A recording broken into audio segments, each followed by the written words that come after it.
Olá, gente! Hoje eu vou falar sobre a conclusão do livro de Ezequiel. Eu confesso que fazer uma conclusão sobre esse livro não vai ser tarefa fácil, uma vez que o livro ele é bastante extenso, a mensagem ela é bem pesada, ela demanda uma explicação um pouco mais profunda. E eu vou tentar resumir em poucas palavras, mas foram mensagens que eu dei em 48 capítulos e não foram fáceis de tentar reduzir o máximo da forma que foi feita. Porém, eu sei que a conclusão ficará um pouco extensa, mas eu conto com a cooperação de vocês. Que o Senhor os abençoe, tá bom? A primeira coisa que se nota no livro de Ezequiel é que Deus primeiro deu ele uma visão inicial e fez o seu chamado. Ezequiel ele era filho do sacerdote Buzi, que vivia entre os filhos de Israel e as nações vizinhas, entre o povo de Judá. Esse povo ele estava vivendo na cidade de Jerusalém. Bom, a primeira visão que Deus deu a Ezequiel, ele viu várias coisas. Viu 4 seres viventes semelhantes a um homem, porém, cada um desses 4 seres viventes possuíam 4 cabeças, 4 rostos, né? Um era de homem, um era de leão, um era de boi e um era de águia. E eles possuíam 4 asas.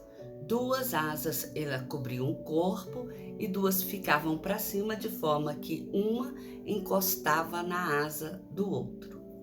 E esses anjos, eles tinham aspectos de tochas resplandecentes, que saíam relâmpagos que zigue-zagueavam.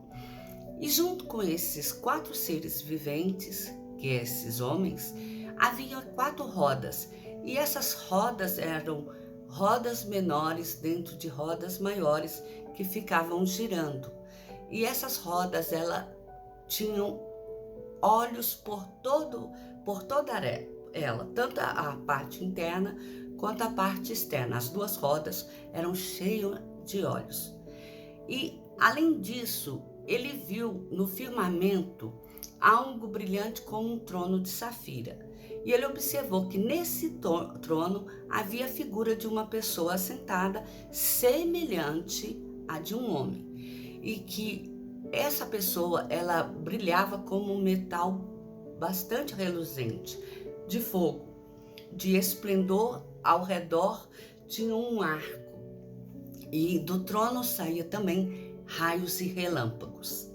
Quando se diz que tanto os seres viventes quanto desse trono, a pessoa sentada que estava ali, saía raios e relâmpagos, significa que tanto esses seres quanto a pessoa que estava no trono, ela não estava ociosa. Ela estava ali produzindo qualquer coisa. No caso dos seres viventes, adorações à pessoa que estava no trono, que assemelhava uma pessoa.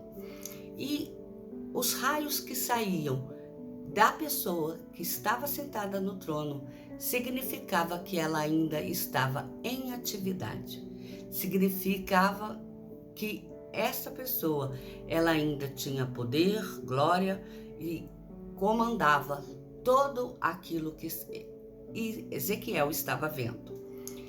E acima dele tinha um arco de glória e esplendor. Até que se ouviu uma voz que falava, era a voz de Deus. E essa voz de Deus era como um barulho de muitas águas. E essa voz falou assim com Ezequiel, que era para ele abrir a boca, que ele se alimentasse daquilo que Deus estava colocando diante dele na sua boca. E quando Ezequiel viu, era um rolo, uma espécie de livro, que estava escrito tanto por dentro como por fora.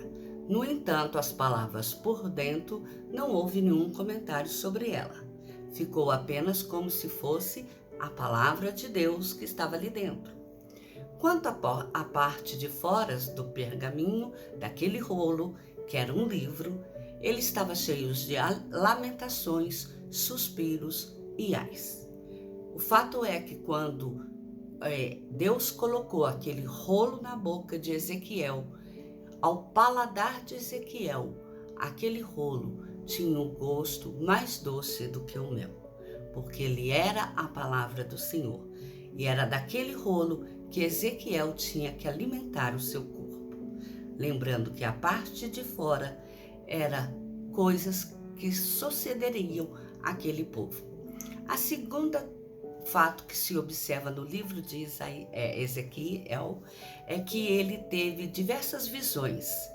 E essas visões, elas eram bastante complexas. A primeira visão, tirando essas de Deus, do ser que tinha 4 cabeças e das rodas que giravam e de toda a glória de Deus e do rolo que ele engoliu, Deus mostrou a ele as abominações de Jerusalém. O primeiro motivo das abominações estava dentro do santuário, quando ele entrou pela porta do átrio e viu que numa parede havia uma espécie de buraco. E Deus mandou que ele enfiasse a mão naquele buraco, e ao enfiar, ele observou que ali tinha uma porta. E quando ele abriu a porta, ele viu que naquele lugar todas as paredes estavam pintadas com imagens de deuses, de todos os tipos de répteis. E aquilo deixou ele muito espantado, porque nesses quartos onde ficavam os anciões que preparavam ali seus momentos de adoração para poder pregar, para poder entregar a mensagem do Senhor ali no templo para as pessoas. E ali em cada quarto que estava cheio com essas pinturas de outros deuses, principalmente répteis, os sacerdotes ficavam com seus incensários acendendo incenso e adoração àquelas imagens pintadas na parede do quarto. Como se isso não bastasse, Deus mostrou que além dos 70 anciões, havia na entrada da porta da casa do Senhor mulheres assentadas chorando diante de Tamuz. Quando ele observou, elas choravam porque elas estavam queimando seus filhos nos braços de Tamuz, oferecendo-os em holocausto. Isso foi uma coisa terrível, porque o Senhor nunca ensinou o seu povo a oferecer filhos, pessoas, em holocausto. Pelo contrário, Deus ensinava que deveria ser oferecido novilhas sem manchas, cordeiros e até bode para expiação de pecados. A terceira coisa que ele viu foi no pórtico e diante do altar, quando 25 homens, eles estavam de costas para o templo do Senhor e virado para o oriente, e ali eles adoravam o sol. Foi terrível, porque eles deixaram de prestar glória ao Senhor Deus Criador e passaram a prestar glória à criatura, que foi o sol. E como consequência desse tipo de coisa que estava acontecendo no templo em Jerusalém, Deus falou que na porta superior, virado para o lado norte, surgiram 6 homens com espadas embainhadas. E com ele havia um homem em trajes de linho que carregava na sua cintura um estojo de escrevidor. Então o Senhor chamou esse senhor que estava com trajes de linho e mandou que ele fosse para o meio da cidade. E todas as pessoas que estavam gemendo por causa das abominações da cidade, era para ele fazer uma mancha em sua testa. E depois dele passar, esses 6 homens que estavam com a espada desembainhada, sem qualquer tipo de compadecimento ou tentando poupar alguém, era para ele tirar a espada e matar, tanto velhos, moços, virgem, crianças, mulheres, homens, que não tinham o sinal deixado pelo escrevidor. E esses morreriam devido à sua excessiva maldade e à iniquidade que estava ali na casa de Judá e de Israel, em Jerusalém. A outra visão que Deus deu a Ezequiel foi a visão das brasas de fogo. Essas brasas, Deus mandou que este homem, vestido de linho branco, ele fosse entre os querubins, enchesse a sua mão de brasas e fosse sobre a cidade e a espalhasse. Quando o homem entrou naquele templo para poder pegar a brasa e sair e colocar sobre a cidade, observou-se que todo o templo ele encheu-se de resplandecência e que todo ali mostrou que os raios e os relâmpagos estavam em constante movimento. Ali mostra a glória e a soberania do Senhor que estava naquele lugar.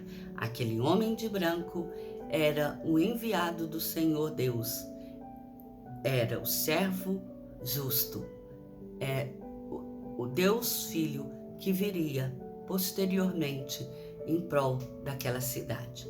E acontece que quanto às brasas que ele retirou diante do altar, perto dos querubins, para jogar sobre a cidade, significava que Deus iria tratar das iniquidades e do pecado daquele povo, que Deus não tem um relacionamento com pessoas impuras e iníquas. Uma outra visão que ele teve foi das 4 rodas com os 4 seres viventes, cujas costas, mãos, asas, tudo era cheio de olhos. E ficou demonstrado que esses seres viventes, eles tinham um rosto de homem, um de leão, um de águia e um de querubim. Esses seres viventes, eles não tinham nenhuma outra função a não ser a de invocar o nome do Senhor, glorificando continuamente. O Senhor apenas os criou para deleite próprio. Eles não tinham uma função extra, era apenas um deleite do Senhor, o prazer de ter criado esses seres diferentes. Além do mais, Deus deu a visão para Ezequiel da glória de Deus abandonando o templo, que mostra quando saiu a glória do Senhor da entrada da casa e parou sobre os querubins. E a entrada da porta oriental da casa do Senhor e a glória de Deus de Israel estava no alto sobre eles. O Senhor abandonou o templo e veio para a entrada da porta de Israel. A outra visão que Ezequiel teve é a visão dos vales dos ossos secos. Deus o levou em espírito, tomado pela mão, e colocou no monte e fez com que ele observasse tudo que havia ao redor. E não havia nada além de ossos. E o Senhor então perguntou: Ezequiel, pode esses ossos reviver? Aí Ezequiel tinha plena certeza que aqueles ossos não tinham mais vida, mas ele sabia que se Deus quisesse, por uma ação, por um milagre divino, aqueles ossos poderia tornar a vida. Esses ossos significam a esperança do povo de Israel, em que já havia sido desfalecida. Porque Israel estava com uma fé rasa, porque os seus pais já haviam morrido no deserto. O que eles sabiam foram o que eles aprenderam dos seus pais, que eram filhos daqueles que já morreram no deserto. Então, eles conheciam Deus de ouvir falar. Eles conheciam a bênção da promessa que Deus tinha feito a Abraão, Isaque e a Jacó, apenas pelo ouvir falar. Mas eles não entendiam muito bem. Então, esses ossos representavam a esperança de Israel, que já estava seca. Eles não entendiam o porquê daquilo. Então, quando o Senhor diz que vai fazer reviver aqueles ossos, e Deus começa fazendo reviver e forma o homem, observa-se que nos seus olhos não há vida. O corpo estava formado, mas esse não tinha vida. Então o Senhor mandou que dos 4 cantos da terra viessem o Espírito de Deus e trouxesse vida a esses corpos, trouxesse o sopro divino da vida. Significa que pela palavra Deus trouxe vida aos corpos, às pessoas. No entanto, é o Espírito Santo de Deus que traz vida àquele povo, para que ele reconhecesse que ele era descendente de Abraão, Isaque e Jacó e conseguisse entender o tamanho da promessa que foi feita para eles. Uma promessa que foi feita por um Deus Pai, um Deus Filho e um Deus Espírito Santo, e que tudo que Deus promete, ele é imutável. Ele não se desvia daquela promessa. Pode demorar de acontecer, mas desviar jamais. A outra visão que ele teve foi do templo. E o templo foi visto sendo na terra de Israel, sobre um monte alto. E Deus estabelecia as medidas que eram para serem anotadas por Ezequiel, para ser entregue. O templo deveria ser construído conforme Deus deu as medidas, e que nele habitaria o Senhor. Ele habitaria no meio dos filhos de Israel, e que aquele templo seria onde a sola dos seus pés tocariam. Seria um lugar em que jamais seria contaminado por nenhum tipo de prostituição cultural.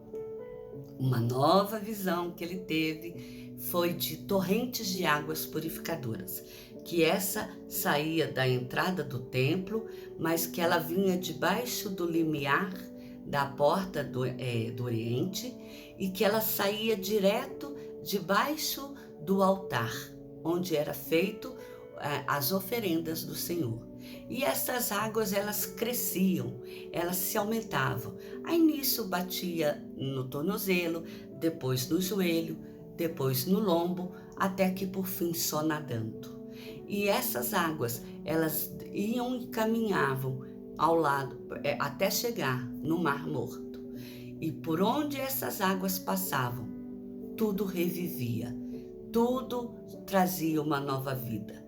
Tanto que de um lado e ao outro da margem nasciam árvores, e essas eram frutíferas, e as suas folhas jamais ficavam velhas e caíam. Os frutos serviam de alimento, e as folhas dessas árvores serviam de remédio. Por fim, Deus mostrou a visão das fronteiras da terra de Israel, quando Deus estabelece o sorteio de como é que o povo, como as 12 tribos de Israel serão organizadas na terra que o Senhor os deu. Mas acontece que essas terras, essas serão a herança que Deus havia prometido a Abraão, a Isaque e a Jacó, que é Israel. Eu aguardo vocês para a segunda parte da conclusão do livro de Ezequiel. Deus abençoe.